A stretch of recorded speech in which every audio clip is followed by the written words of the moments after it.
Ladies and gentlemen, today I'm going to welcome again Professor Samba. Professor Samba is a French professor at Mount Holyoke College in Massachusetts. Professor Samba, thank you very much for joining me again under the Human Rights Tree. Thank you very much for inviting me. It's a great pleasure.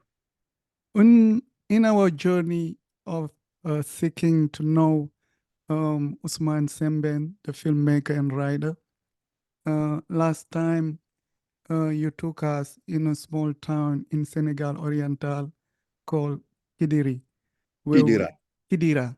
where you were born. And as a child, you grow up hearing the stories of your grandmothers, and you follow the footsteps of your parents. But at certain moment, you end up in French school, and that thing did affect a little bit your childhood. And to further your education, you end up in Saint Louis, Senegal. And where you have the chance to meet Ousmane Sembene, at least through his book. Can you take us at that moment, how that meeting happened? Great. Thank you for the question.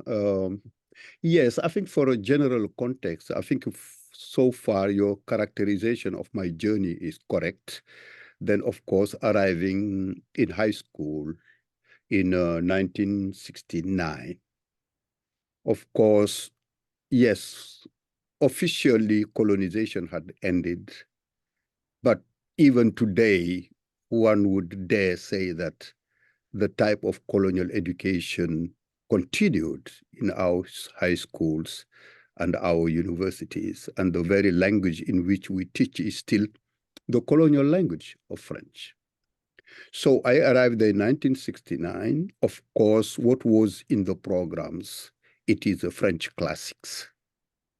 We had already started internalizing the French text, the French stories, the day we entered elementary school. So arriving in high school was just to deepen further that cultural alienation, meaning education through a foreign language, the study of foreign text that highlighted a foreign culture. Then in 1971, I arrived what we would call maybe ninth grade. Ninth grade, so that was 1972, that was 3 years after the famous 1968 turmoil around the world, which started in the United States for sure, because among others, protests against the Vietnam War. Then, of course, it also split into Europe, mostly into France, where students' movements and workers' movements of 1968 kind of questioned the establishment, questioned different values, questioned social issues, and so on and so forth. Well, yes, many critics have said that it is the French movement of 1968 that spilled into Senegal. No, Senegal already had its problems from day one of our independence, or so-called independence. So in 1960, also in Senegal, students' movements, workers' movement, and so on and so forth. But to come back to France, I mean, the movement in France almost cost de Gaulle his administration. So as a result, to root out the revolutionary fervor from French universities and high schools, de Gaulle decided to send the leaders of that movement in a punitive mission, so to speak. So that's how some teachers or some professors from Nanterre in France were sent to Africa within the program which was called assistance technique, meaning teachers, administrators, technicians who were sent to Africa. But one of the reasons is to punish them for having spearheaded that movement in France. So among other professors, we had a woman professor sent to our school, which was Lise Federbe. And when she arrived, 1971, she was my French professor. I mean, she was teaching many classes, teaching French. Well, she was supposed to continue teaching the French classes, like her predecessors did. But that woman, who was a revolutionary, came from Nanterre, well, had already read Frantz Fanon, had already read Sembene. So when she came, in addition to our French classics, she introduced two books. She introduced, how do you call it again, Frantz Fanon's The Wretched of the Earth, Les Damnés de la Terre, and then Ousmane Sembene's Guts Bits of Wood, Les Bouts de Bois de Dieu. It was a kind of moment. It was a revelation for us, because until then, we thought, oh, the only culture is French culture. The only literature is French literature. The only writing worth reading is writing by the French. So Guts Bits of Wood, in a certain way, broke that kind of political innocence. We realized that those literary texts carried more than literary aesthetics. And mostly Guts Bits of Wood. For the first time, I was reading, or we were reading a novel which was set in an environment which we knew, because Guts Bits of Wood was a historical account of the 1947 railroad workers' strike that spanned from Dakar, Thiès, Senegal, to Bamako in what was then called the French Sudan. So basically, it is within that context that for the first time I encountered Ousmane Sembene's work. And as I tell very often, metaphorically, it is Guts Bits of Wood, Sembene's work, that put an end to my political, how do I call it again? Yeah, to my political virginity, so to speak. Then things would never be the same. I would really now on see the world through the writings of Ousmane Sembene.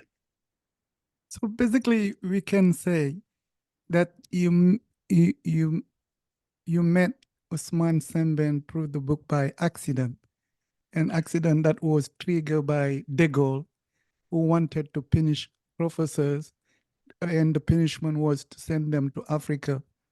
And those professors took the opportunity to expose certain African students to book such as the book of Ousmane Sembene or French Fanon. Is it the case? Yes, it is the case, meaning here what's happening is that really the colonial system, again, we're talking about 1971, which is 11 after we had a flag and a national anthem, which we called independence, right? So this Yes. was 11 years after independence. So which means that the colonial system had generated within itself the germ that would destroy it.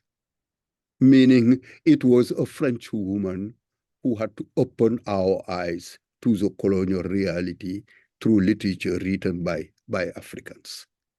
I see. So by reading the book of Ousmane Sembene, I think that thing have a revolutionary impact in your way of thinking. And through that process, you head to Dakar, the capital of Senegal. Did you pursue your journey on wanting to meet Ousmane Sembene physically? No, it was too early for me to even think about that. Although, yes, his text had really changed my take on the world, my take on myself, and my take on my relationship to the world. When I arrived at the university in 1974, I went to Lettres Modernes. I mean, it was humanities, meaning French. Well, even then, 1974, that department of French within of Senegalese university, also 99% taught only French literature. All right, so meaning Sembene was completely silenced. Yes, you had some texts by Senghor, you had some texts by Kamaralai, but all the, what I would call radical writers were not taught at the university. So from 1974, when I arrived at the university, until 1989, when I finished my master's degree and my diploma, my first year doctorate, there was no Sembene in the program. Maybe in passing, some excerpts. So really the university, what was then called the University of Dakar, which is, of course, since 1986, 1987, Université Cheikh Anta Diop, Dakar, did not then promote African studies.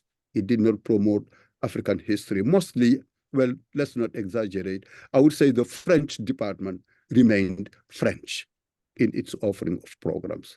And ironically, it was only when I arrived in the United States in 1982 as a graduate student that I would be reconnected with Sembene's work.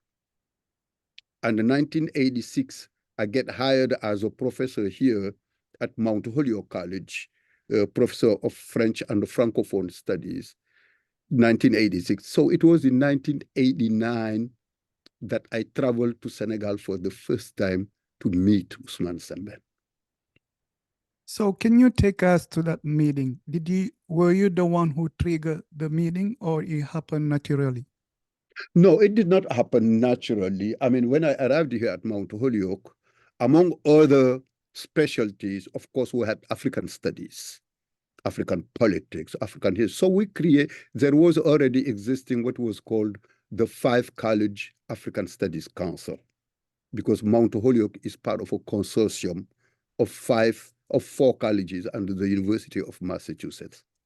So I became member of that council, which really was doing an excellent job of bringing African scholars and artists to Western Massachusetts.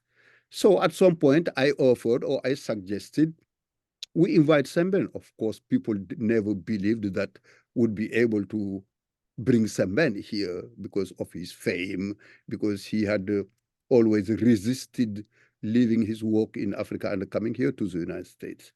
So anyway, to make a long story short, in 1989, I convinced my colleagues to send me to Senegal to extend an invitation to Sembene.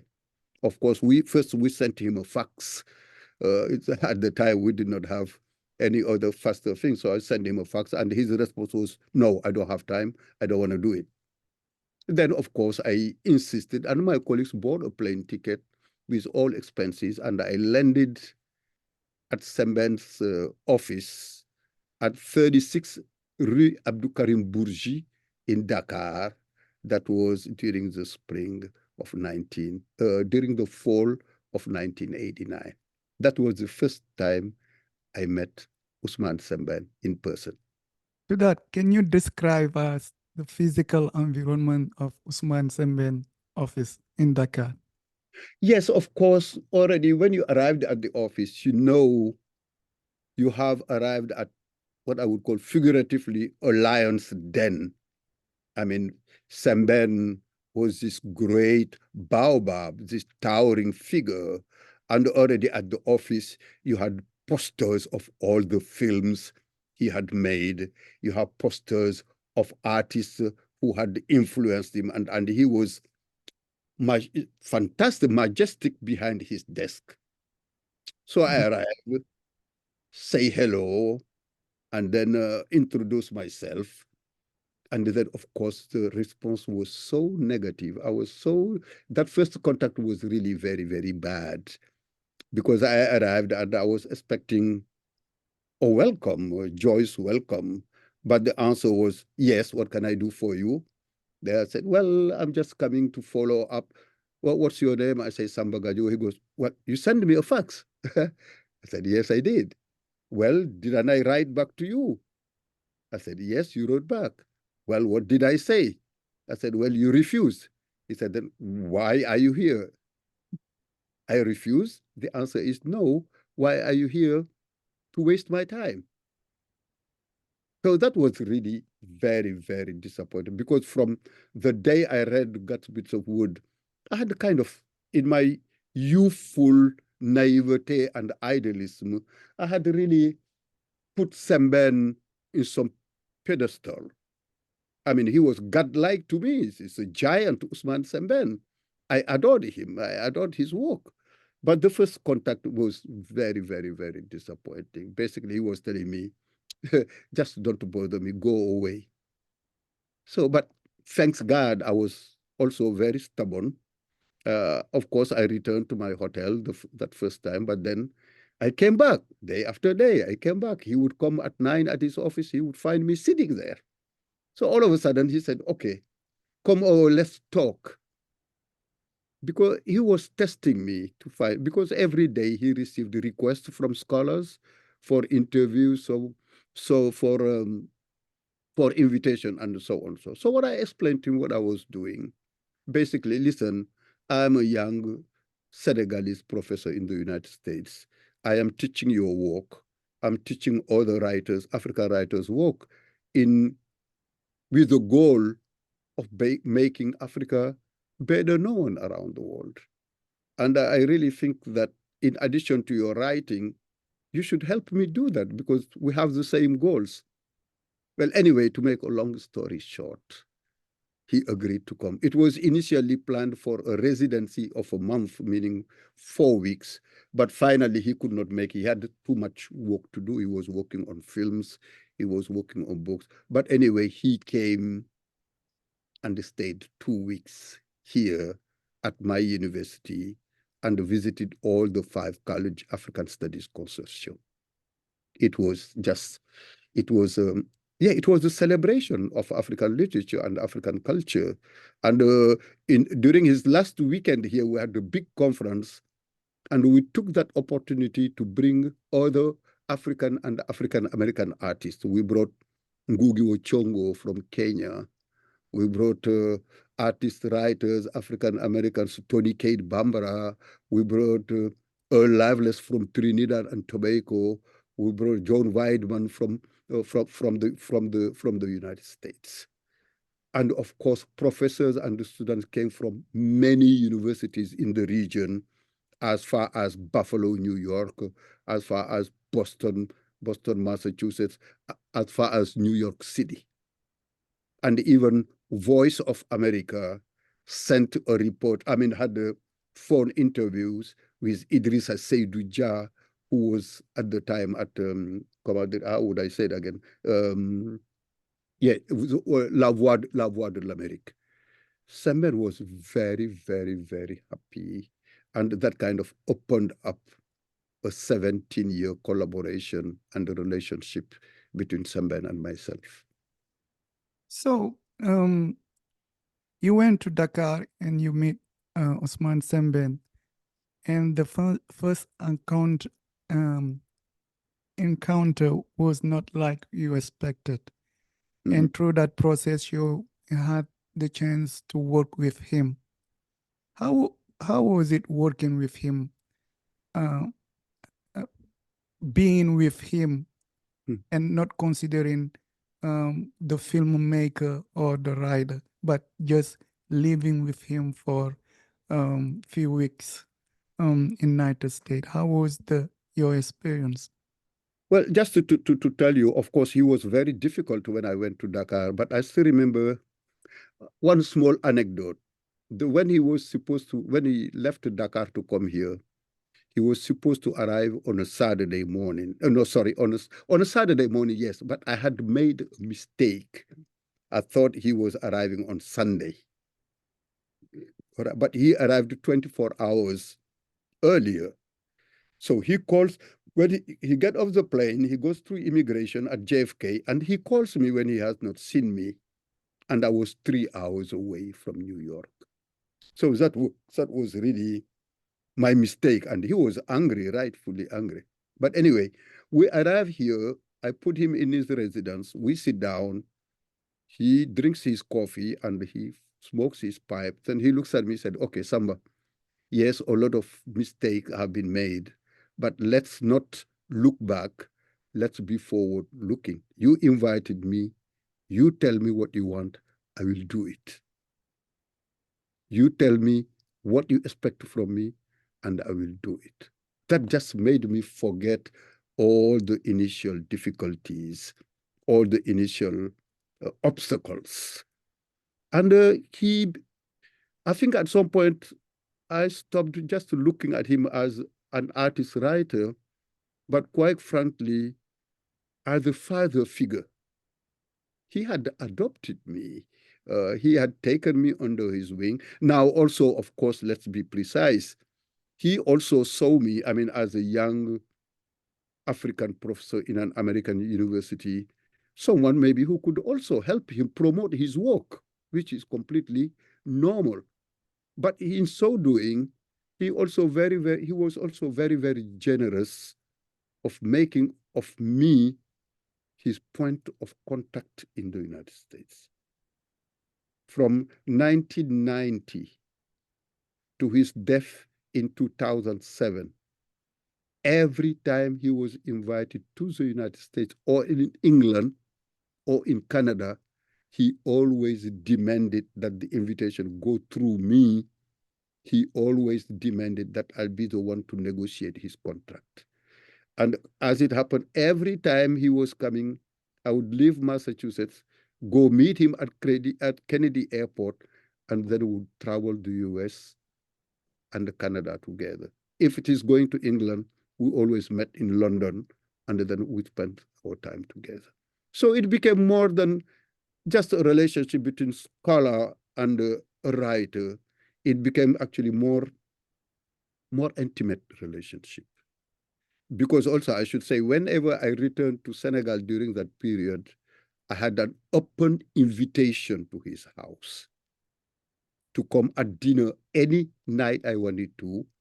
And he ended up, because he has his study at home and he has his office in downtown Dakar in the plateau, he ended up giving me the key to his study at home.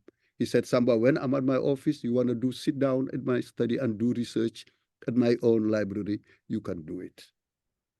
So it really opened up very, very special relationship of father to son, friend to friend, artist to scholar. So you got to know Ousmane Sembene, and can you take us a little bit back in his life from kids growing up in Ziguinchor, if I'm not mistaken, Yeah. to traveling to France, and after that becoming an author, going to Russia to to learn how to make films. Did he have the chance to share that journey with you in person? Well, yeah, not only did he share that journey with me, but of course, as you may know, I wrote his biography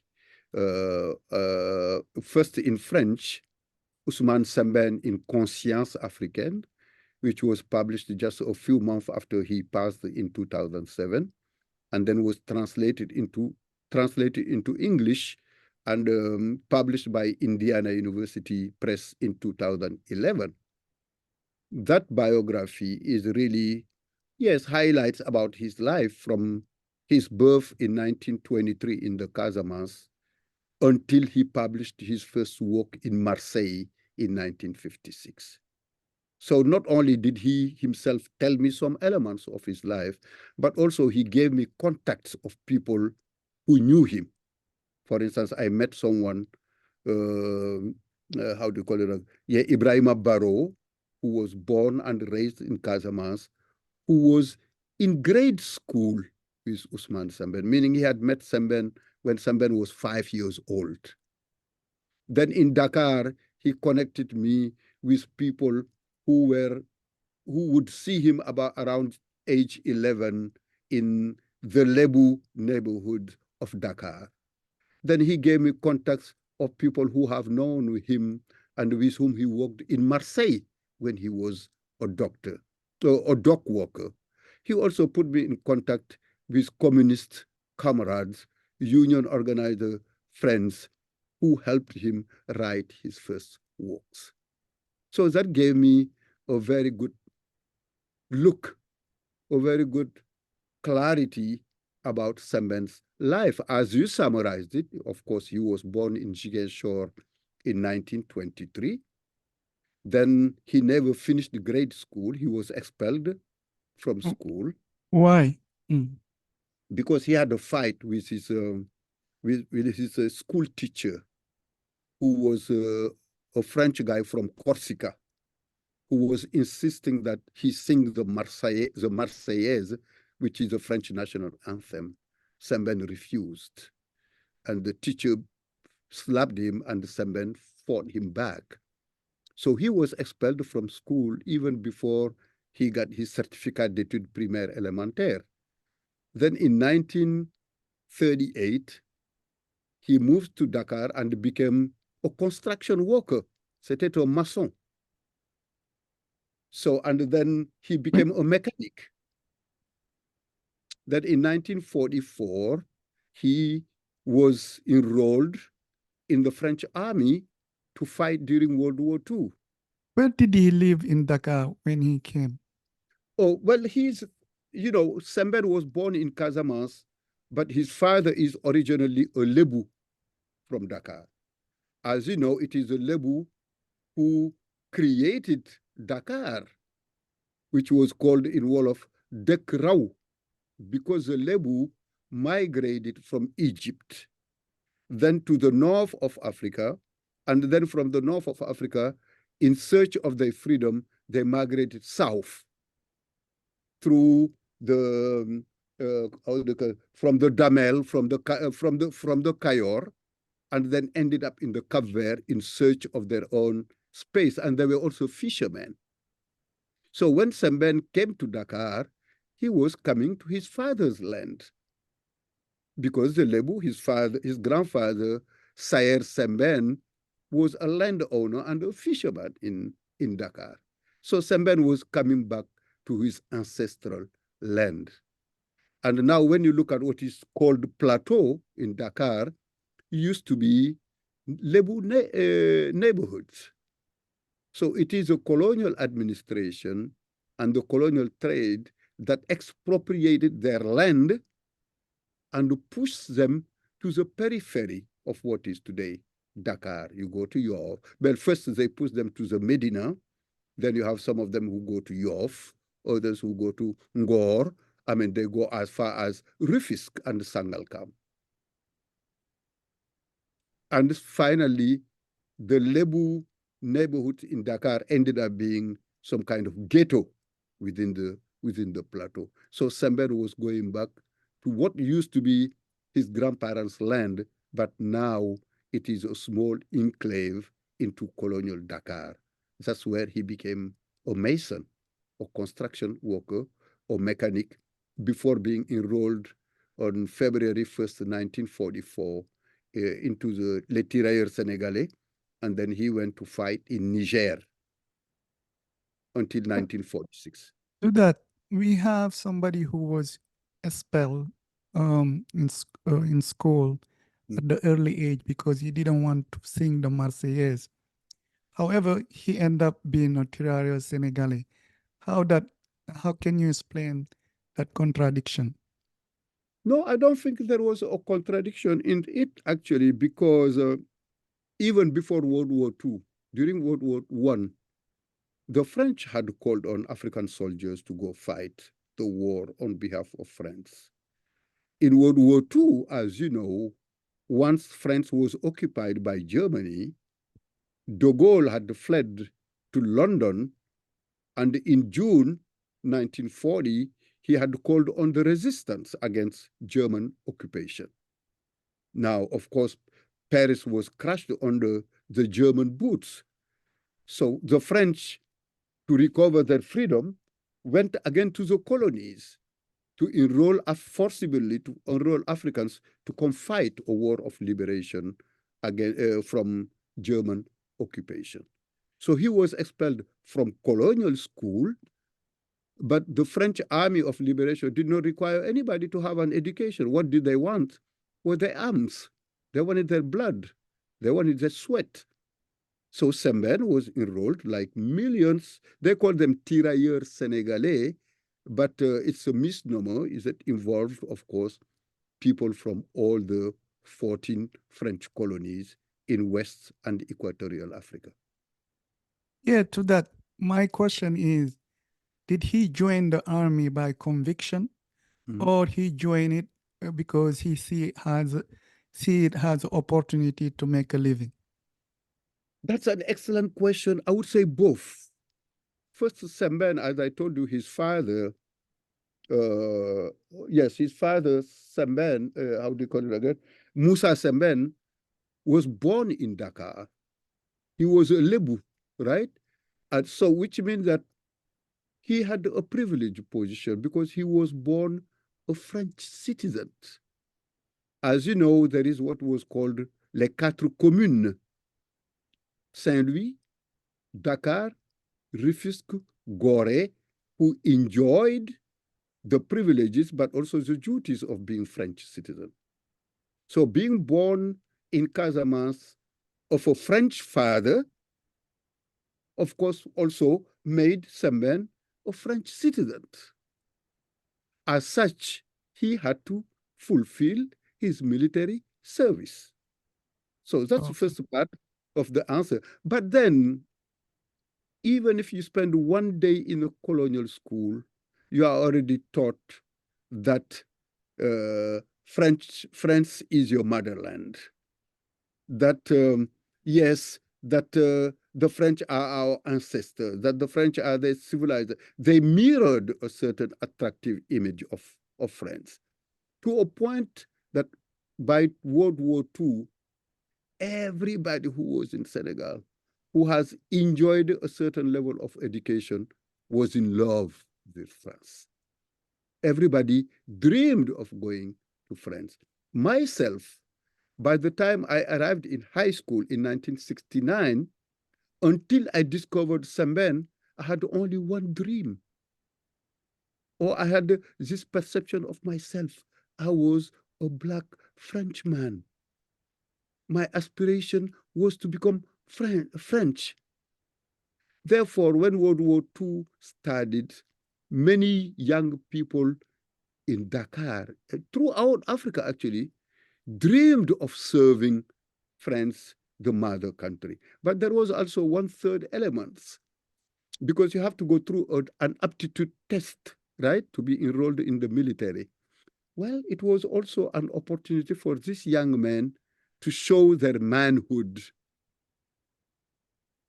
Because if you are recruited, which means really you were fit to be a soldier. Then there was one third element. Being in the military was an opportunity to leave Senegal and to explore the rest of the world. So yes, Sembene willingly wanted to go to the military, but also there was some condition that require that he be in the military. Whatever the case, it is not black or white. I think there is some gray areas. On February 1st, 1944, he found himself as an African soldier enrolled for World War II. How was his experience during the war? It was horrible, How did horrible. he how First, did he describe it? yes, first, when he was getting his military training in Dakar. Now, remember war again in 1940, right? There was a lot of, although an African soldier fighting for the freedom of France, the African soldiers were submitted to racism. They were second-class citizens.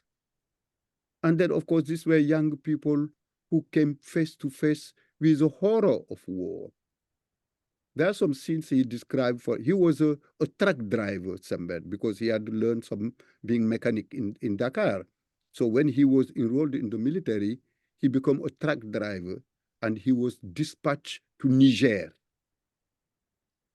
In the desert of Niger, he had to drive soldiers Niger, through Algeria, Algeria to the front, to the war front in Morocco.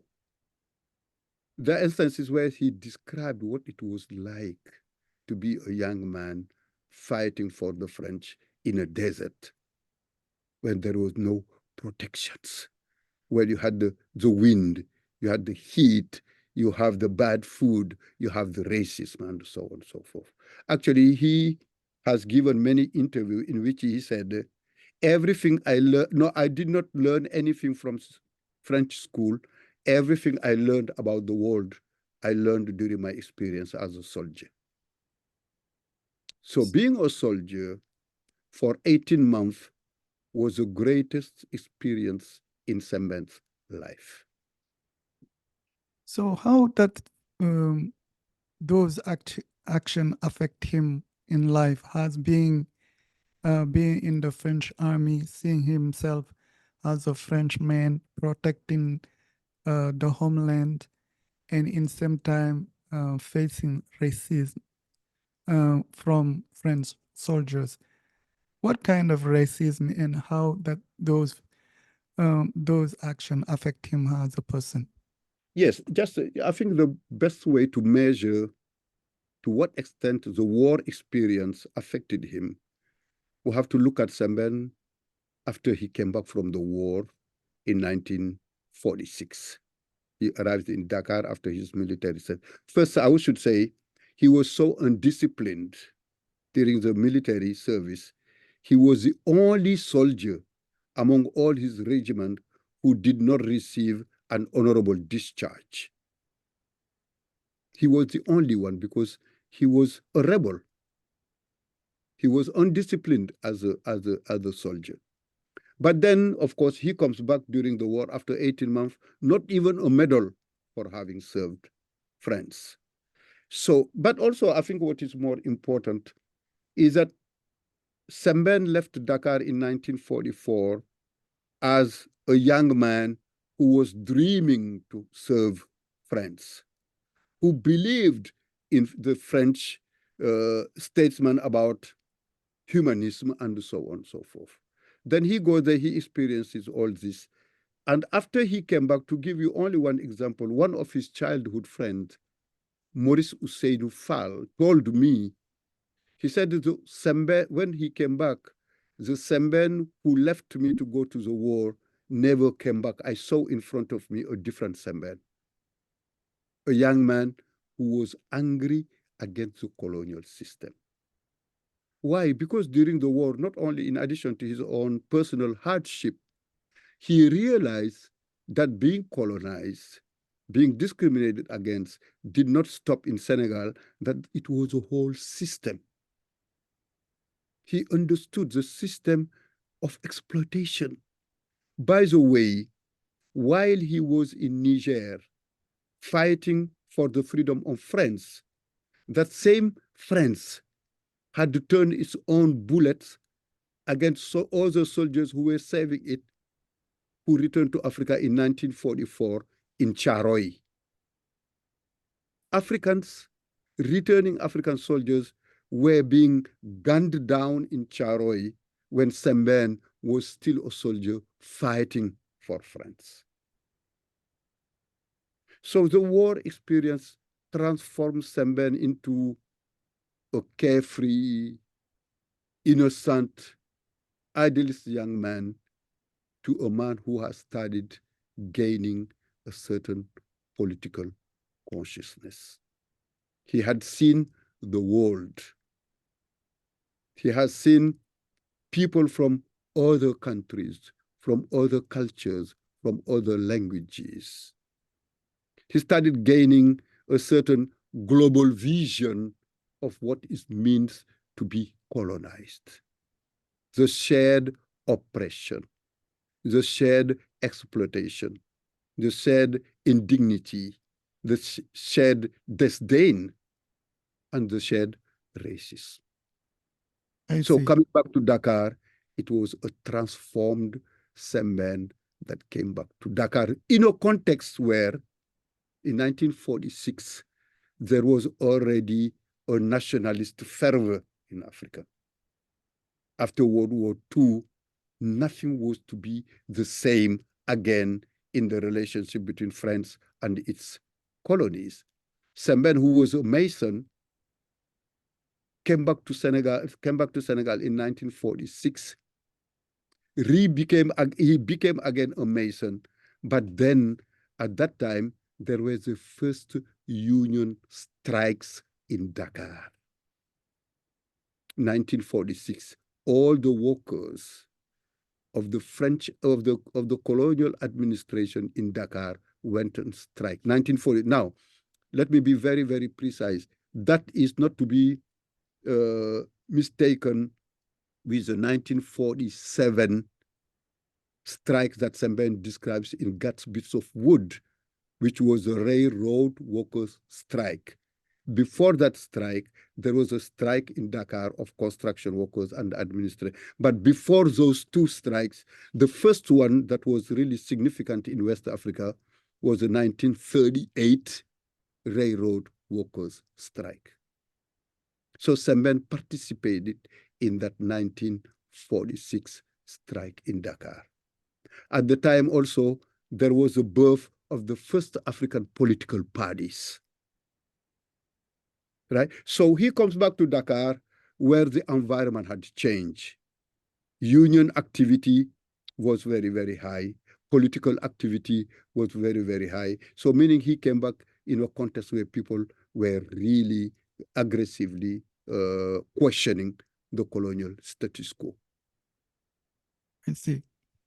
So after the war, transformed Sembene came back to Dakar, Senegal. Yet he decided not to stay in Senegal. He ended up going to France. Why? And when did he went to France? Yes, he came back to Dakar, of course, as I said, in 1946. It was after the war. Of course, France, as you know, many European countries have been destroyed during the war. For the reconstruction of Europe and France, for instance, the US administration had initiated what was called the Marshall Plan. The Marshall Plan was to reconstruct Europe, which was devastated by war, but in so doing also counter the spread of communism in Europe. Well, excuse me, what's to counter this? Hello? Yes. To counter the spread of communism. Could you give me 1 second, please? Okay, no problem. Could we pause? Yeah. Again, as I described the situation in Europe, but then it was worse in Africa, right? Unemployment. And by the way, Dakar had been bombed in 1940 by the Allied forces. So Sembene comes back to a country that was also very much touched by the war, unemployment, racism, and so on and so forth. So as a young man, how do you call it again? Now he was well into his late 20s. All he could find was the same mason work. So Sembene had other dreams. So like many young Africans, he thought going to Europe would be the fulfillment of that dream. So that's why in 1947, he boarded a ship in Dakar and then headed for Marseille.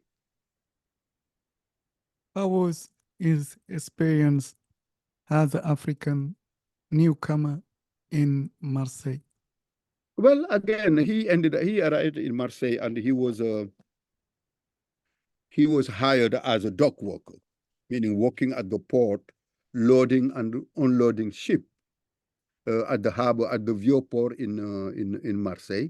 Certainly, he found the same racism, the same exploitation, but then, of course, that was also a great lesson for Sembene, a great school for Sembene, because when he started working at the port, he also became a union member of the dock workers union. Then he became member of the French Communist Party. So this kind of consciousness he started acquiring of colonialism during the war became more refined when he arrived in Marseille.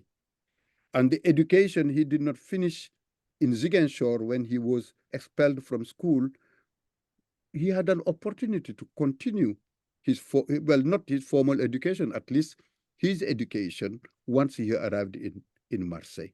So it's the same way that the war influenced Sembene's life, the same way Marseille was a turning point in his life. He acquired a more pointed, a more refined political consciousness. He gets a higher education. Then he become very really a union activist and a political activist. It is within that union and the political activism that Sembene discovered literature. So yes, Marseille was a land of challenge, but also a land of opportunity. And one wonders what would have happened to Sembene if he did not come to Marseille in 1947. I see. So, how was his encounter with regular French uh, people? Well, yes, that's a good question because, usually many Africans who went to France at the time were students who went to France. Case in point, you have Leopold Sédar Senghor, for instance, who went to Paris in the 20s to continue his education. You have Birago Diop, who went to France to continue, so on and so forth. But Sembene did not go as a student. He did not go as a writer. He went as a manual worker. So instead of going to Paris, he went to Marseille. Mm. So he had a totally different experience from his age group who went to France at the time. He was in the working class environment, which he described. Yes, there were some scattered, let's say, racism here and there, but within the French Communist Party and within the CGT Union, Sembene experienced solidarity, a deeper solidarity he had not received anywhere. And according to his own accounts, the trade union and the French Communist Party were not just union relationship or political relationship, they were very close, warm, fraternal relationship. So he found there brothers who came from the entire world. But also what is life-changing experience is the fact that he went to Marseille. And you know that Marseille at the time, after the war, well, during the war, played a very important role in the resistance against German occupation. And Marseille was also the area where many artists, many writers retreated to the south of France to escape the brutality of German occupation. So the people Sembene encountered at Marseille was very progressive people. People who had understood the stupidity of racism, of exclusion, people who believed that it is solidarity among all the people of the world to unite to change the current situation in the world. So he found a very progressive group of people. He found comrades who became his family, who realized how much he wanted to learn and who chaperoned him, who mentored him, who opened him, who supported him emotionally, psychologically, and financially, and mostly intellectually, who guided his readings, allow him to enter the, how do you call it, the circles of writers, of painters, of musicians, of playwrights, and so on and so forth. So I would say Marseille has been a life-changing experience for Sembene in a very positive way. He decided to put his experience into writing. Yes. What brought him to uh, that level? Why Great. he wanted to share his story? Yeah, you want to hold on that, please? Just go to rush. Okay. So you were asking why Sembene decided to write? Yeah, to write about his experience Yeah. living in Marseille. Excellent question, Afe. That's very, very interesting question.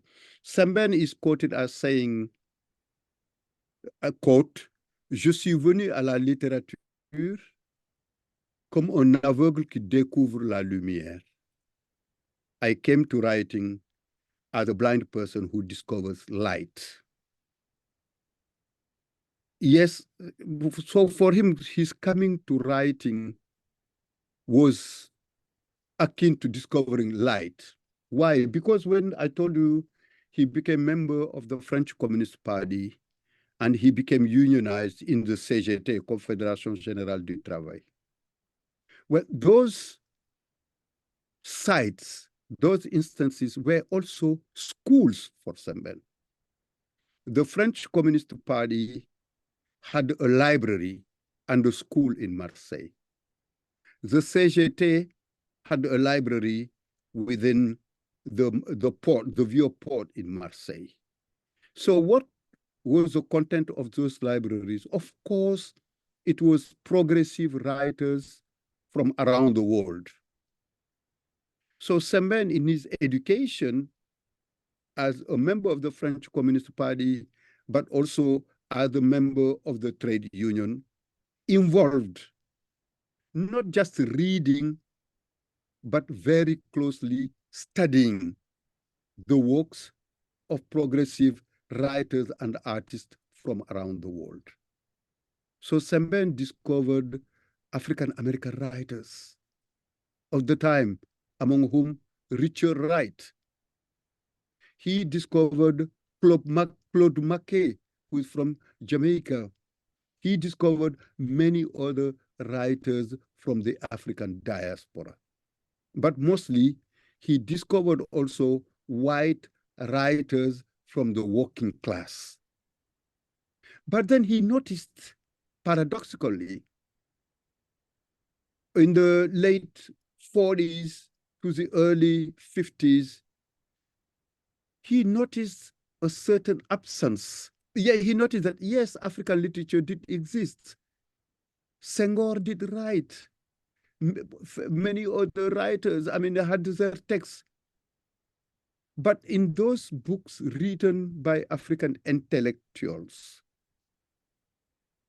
there was nowhere a mention of the African working class, of the African farmers, of the African fishermen, of African men and women who are exploited by the colonial system.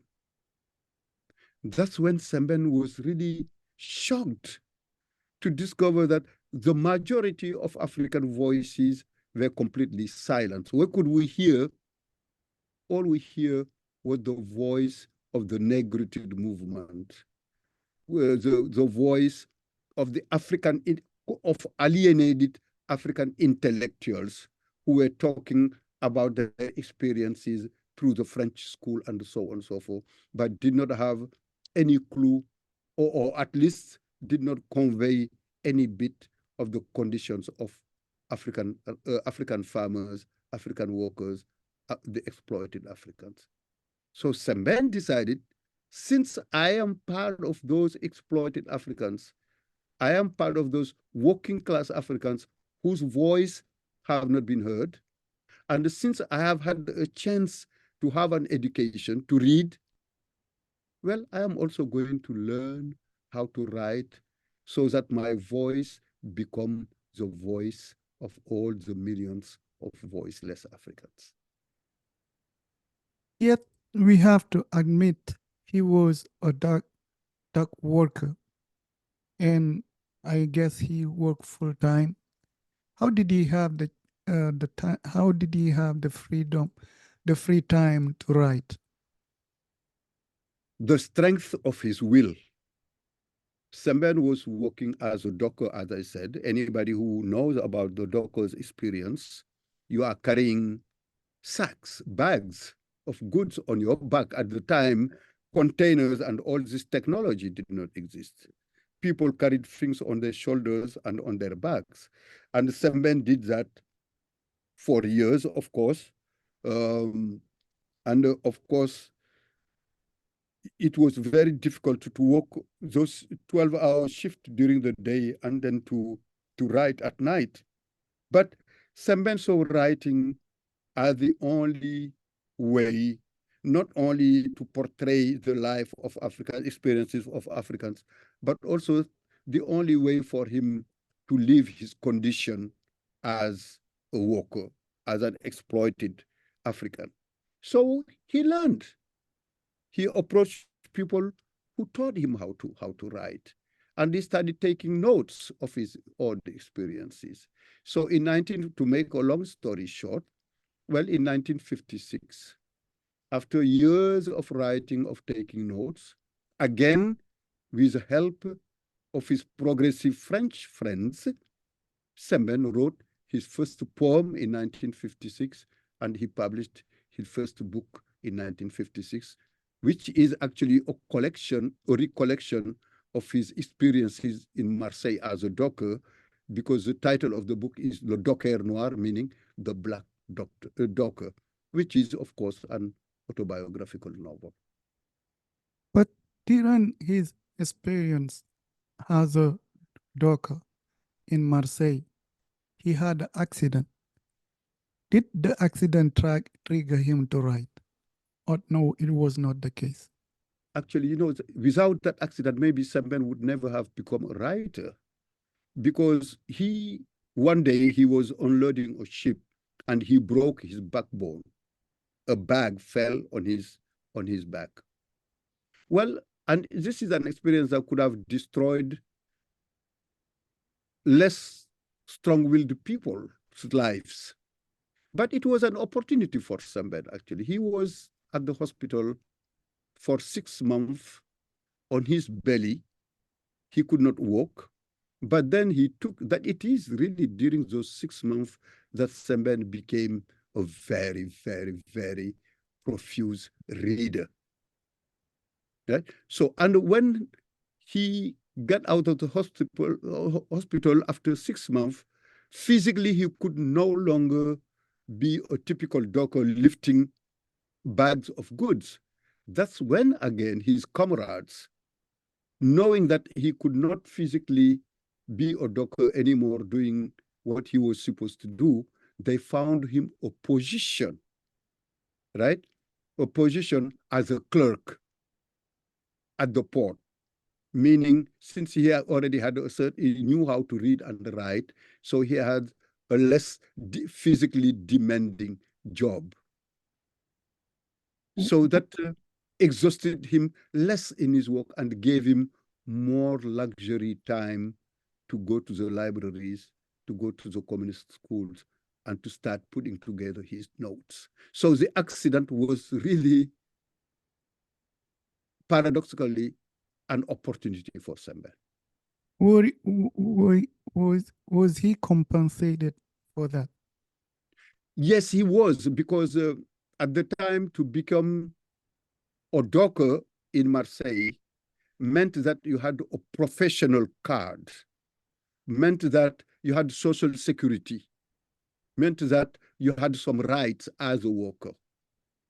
So yes, and then, well, first he had the psychological support of his friend, of his comrades, who treated him like family, who would come to the hospital, who would bring him, books, who would bring him goods, would bring him moral support. But then, when he finished the manuscript of the work of the book, for him to publish it, he had to pay. How did he get the money? Well, he got some of his advanced social security from his job at the port. So yes, he had a fairly good social system, and he had a lot of financial benefits. I see. Ousmane Sembene became a writer and author. And after that, he realized that he needed uh, to travel to Russia to learn how to make movies because movies were more accessible to the African people. Um, to that, I would love to say, Mr. Professor Samba, thank you very much for joining me today. And I will wish you a safe trip to Senegal. And we will have the next time you give us the opportunity, I would love to discuss the his trip to Russia, living there, and being a filmmaker. Um, Absolutely. again, thank you. However, You're I sure. will give you the last word No, before we end our my pleasure. I conversation. mean, it was my pleasure to share these experiences about Sembene with you and your readership or your viewership. Certainly, after I come back from Senegal, we'll have the opportunity to look at that next step in Sembene's life. How did he go from being a writer to becoming a filmmaker, and what is Sembene's films all about? So I would be more than happy to share that next step in Sembent's life with you. And Again, again, thank you for again, the invitation. again, Professor Samba, thank you very much for taking us in this journey to meet Ousmane Sembene, and Thank you have very a much. safe trip. Thank you. Thank you. And contact me. I'll be back on May, no, on March 8th, but I'm accessible by email in Senegal. Okay, take care. Okay, Ajaram. Oh, bye. Bye.